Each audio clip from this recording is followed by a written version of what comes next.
L'estelada positiva, d'Albert Vilajuïga i Rocafort.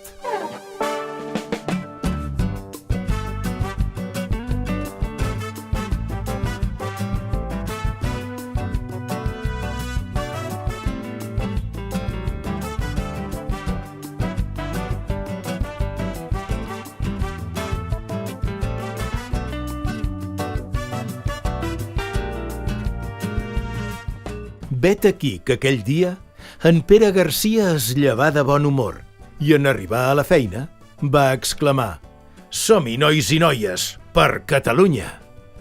La resposta fou ràpida per part d'alguns.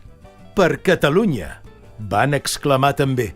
D'altres senzillament van esbossar un somriure i també va haver-hi qui feu com qui sent ploure. Fos com fos, el cas és que aquell dia el treball fluí positivament i així, amb un pim-pam, acabà una jornada insospitadament productiva, amb alegria, molt de seny i poca rauxa. En acabar, en els vestidors, el Pere va comentar a la Marta: «Saps què et dic? Que avui penjaré l'estelada al balcó. Què et sembla?»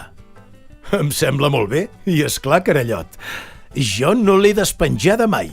Per quin motiu l'havia de condemnar?» «Per cap. Tens raó, noia. Però la deus tenir ben esfilagarçada, oi?» «No pas», respongué la Marta. «Quan comença a fer figa, me'n vaig al basar i per 5 euros el xinès me'n ven una que té al costat de senyeres, banderes espanyoles i fins i tot pirates. A ell tant se li'n fot. Jo també la penjaré», digué el Jaume, que havia escoltat la conversa de la vora estant.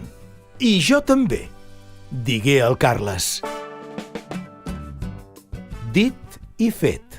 En arribar a casa, el Pere s'hi posà, i mentre feia un forat a l'estelada i hi travessava un filferro a la banda on mai hi ha cinta, aparegué la veïna de la terrassa de davant i li preguntà quin sant era.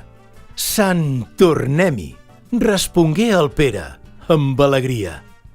I així fou com l'endemà un bon nombre de veïns, els quals no havien sentit la conversa, van tornar a penjar-la. «I per què no?», es van dir. Passada una setmana, amb el boca a orella, la veu arribar a empreses de tota mena i el treball ben fet com a principal tret identitari. I l'estelada positiva, com a insígnia, s'estengué per tot el país. Conclusió.